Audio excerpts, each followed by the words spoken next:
محدثین کا اجماع ہے۔ اب یہاں پر ایک بات میں اور واضح کرتا چلوں،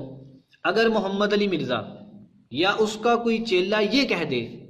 کہ نہیں جی بقیہ راوی کو تو بعض محدثین نے ثقہ بھی کہا ہے، تو میں اس کے جواب میں پہلے نمبر پر محمد علی مرزا کے استاد زبیر علی زئی کا ایک اصول بیان کرتا ہوں۔ وہ اکثر یہ بات کہتا ہے کہ اگر ایک راوی کی توثیق بھی ہو جرح بھی ہو تو تم یہ دیکھو کہ اس کی توثیق کرنے والے زیادہ ہیں یا اس پر جرح کرنے والے زیادہ ہیں۔ اگر توثیق کرنے والے زیادہ ہوئے تو وہ راوی ثقہ ہے، اگر جرح کرنے والے زیادہ ہوئے تو وہ راوی ضعیف ہے۔ چونکہ بقیہ پر جرح کرنے والے زیادہ ہیں اس لیے زبیر علی زئی کے اصول کے مطابق بقیہ راوی ضعیف ٹھہرتا ہے۔ نمبر 2، اور بعض محدثین کا قاعدہ ہے اگر ایک طرف توثیق ہو دوسری طرف جرح ہو اور جرح مفسر ہو تو پھر جرح مفسر کو توثیق پر ترجیح ہوتی ہے، تو چونکہ اس پر بھی کثرت وہم کی جرح ہے اس لیے یہ جرح اس کی توثیق پر مقدم ہوگی۔ نمبر 3 بات یہ ہے کہ بقیہ راوی کو بہت زیادہ وہم ہوتا ہے۔ اگر ایک راوی اس کی توثیق بھی ہو جرح بھی ہو، پھر ایسی روایت جس میں وہ منفرد ہو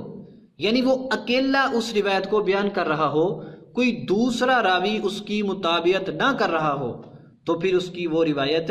ضعیف سمجھی جاتی ہے۔ اور اس روایت میں بھی بقیہ راوی تنہا ہے، اس کا کوئی متابع نہیں ہے، اس روایت کو بیان کرنے میں وہ اکیلا ہے، اس اعتبار سے بھی بقیہ راوی کی یہ روایت حجت نہیں بن سکتی۔ اس کے بعد آپ ایک اور بات دیکھیں کہ بقیہ راوی یہ حدیث بیان کرتا ہے، اس میں وہ کئی چیزیں لاتا ہے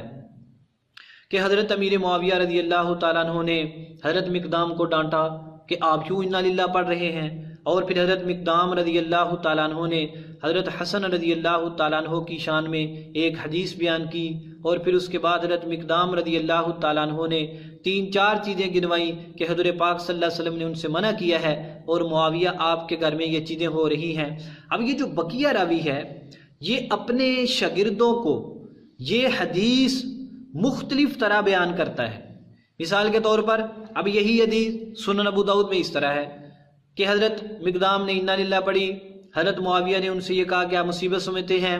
اور اصلی آدمی نے یہ کہا کہ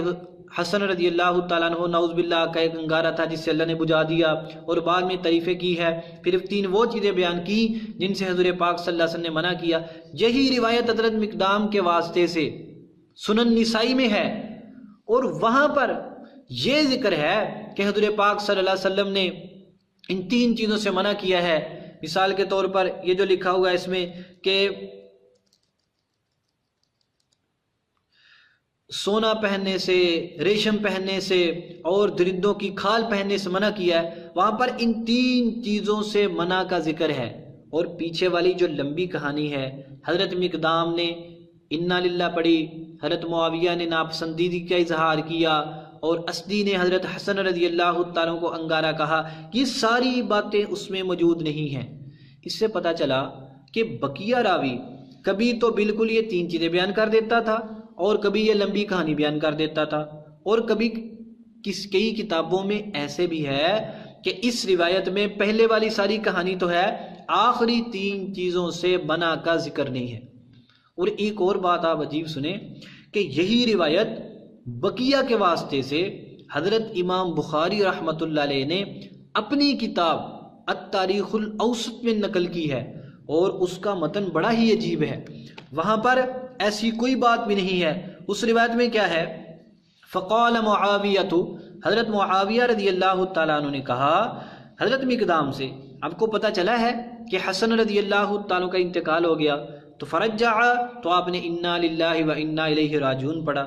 اور آپ نے فرمایا کہ میں نے رسول پاک صلی اللہ علیہ وسلم کو دیکھا کہ آپ نے حضرت حسن رضی اللہ تعالیٰ عنہ کو اپنی گود میں بٹھایا ہوا تھا، اور وہاں پر نہ تو یہ ذکر ہے کہ حضرت معاویہ رضی اللہ تعالیٰ نے یہ کہا ہو کہ تو مصیبت سمجھتا ہے، اور نہ ہی اسدی کا ذکر ہے کہ اس نے انگارہ کہا ہو، اور نہ ہی ان تین چیزوں کا ذکر ہے کہ حضرت معاویہ رضی اللہ تعالیٰ کے گھر میں ہوتی تھی۔ اس سے پتہ چلتا ہے کہ جو بقیہ راوی کے بارے میں محدث جوزجانی نے کہا تھا کہ اس کو وہم ہو جاتا ہے، ان کی بات بالکل ٹھیک ہے۔ یہ اپنے ایک شاگرد کو کوئی بات بیان کرتا ہے، دوسرے کو کوئی بیان کرتا ہے، تیسرے کو کوئی بیان کرتا ہے،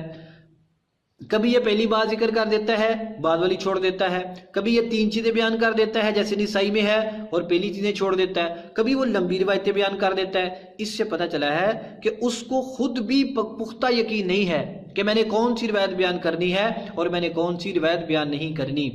اسی لیے حضرت علامہ ابن کثیر رحمۃ اللہ علیہ نے اس حدیث کا ایک حصہ نقل کیا ہے۔ وہ حصہ کیا ہے؟ وہ حصہ یہ ہے کہ حضرت نبی پاک صلی اللہ علیہ وسلم کا قول جو حضرت مقدام نے بیان کیا ہے کہ حضور صلی اللہ علیہ وسلم نے فرمایا کہ حسن مجھ سے ہے، حسین علی سے ہے، یہ نقل کرنے کے بعد علامہ ابن کثیر رحمۃ اللہ علیہ نے فرمایا فیہ نکارۃ لفظا و معنی، کہ یہ جو جملہ ہے، یہ آپ صلی اللہ علیہ وسلم کی طرف منسوب جملہ ہے، یہ لفظی اعتبار سے بھی منکر ہے اور معنی کے اعتبار سے بھی منکر ہے۔ اب دیکھو یہ نہ تو لفظاً ٹھیک ہے اور نہ ہی یہ معنی ٹھیک ہے، اس لیے حضرت معاویہ رضی اللہ تعالیٰ عنہ کو بدنام کرنے کے لیے اور لوگوں کے دلوں سے آپ کی عظمت نکالنے کے لیے محمد علی مرزا نے اور اسحاق جال والے نے جو اس روایت کا سہارا لیا ہے، یہ روایت درست نہیں ہے، یہ روایت ضعیف ہے، ناقابل اعتماد ہے اور یہ منکر روایت ہے۔ جب یہ روایت ہی صحیح نہیں ہے، ان کی بنیاد ہی صحیح نہیں ہے، تو حضرت معاویہ رضی اللہ تعالیٰ عنہ کے خلاف پروپیگنڈے کی ساری عمارت ان کی گر جاتی ہے۔ کیوں؟ ان کی بنیاد ٹھیک نہیں ہے اور یہ ضعیف مردود روایت پیش کر کے حضرت معاویہ رضی اللہ تعالیٰ عنہ سے لوگوں کو متنفر کرنے کی کوشش کرتے ہیں۔ انشاءاللہ جیسے رافضیوں کی کوششیں ناکام گئی ہیں، اور یہ لوگ یہ اندر سے رافضی ہیں، اوپر سے انہوں نے اہل سنت کا لباس پہنا ہوا ہے اور لوگوں کو صحابہ کرام سے بدظن کرتے ہیں۔ ایسے لوگوں سے اللہ تعالیٰ مسلمانوں کی حفاظت فرمائے۔ اور یاد رکھو علامہ ابن کثیر رحمۃ اللہ علیہ نے البدایہ والنہایہ میں لکھا ہے کہ جب حضرت معاویہ رضی اللہ تعالیٰ عنہ کو حضرت حسن رضی اللہ تعالیٰ عنہ کی وفات کی خبر پہنچی تو آپ نے حضرت ابن عباس رضی اللہ تعالیٰ عنہ ہاشمی سے بڑے اچھے الفاظ میں تعزیت کی تھی، اور حضرت ابن عباس رضی اللہ تعالیٰ عنہ نے بھی بڑے اچھے طریقے سے ان کو جواب دیا تھا۔ حضرت معاویہ رضی اللہ تعالیٰ عنہ حضرت حسن کو تحائف دیتے تھے، حضرت حسن رضی اللہ تعالیٰ عنہ کا بڑا احترام کرتے تھے اور بڑے اچھے الفاظ کے ساتھ ان کا ذکر کرتے تھے۔ اور یہ روایت یہ پتہ نہیں کس نے چلا دی، بقیہ کو سکھا دی، اس نے آگے بیان کر دی، اور اس نے ایسے ہی بیان کر کے حضرت معاویہ رضی اللہ تعالیٰ عنہ کے خلاف مخالفین کو ایک ہتھیار دے دیا۔ یاد رکھو اب ایک اور عجیب بات یہاں پر سنیں کہ یہ روایت پیش کی جاتی ہے سنن ابو داؤد سے، اور اس روایت میں تین چیزیں ہیں۔ ایک تو مصیبت کے اوپر انا للہ پڑھنا، دوسرا حضرت حسن رضی اللہ تعالیٰ عنہ کی فضیلت، اور تیسرا ان تین چیزوں سے منع۔ حضرت امام ابو داؤد رحمۃ اللہ علیہ اس روایت کو مصیبت کے وقت انا للہ پڑھنے کے باب میں نہیں لائے۔ حضرت امام ابو داؤد رحمۃ اللہ اس روایت کو حضرت حسن رضی اللہ تعالیٰ کی فضیلت میں نہیں لائے، بلکہ اس بات میں ذکر کیا ہے کہ سونا نہ پہنو، ریشم نہ پہنو، درندوں کی کھالیں استعمال نہ کرو،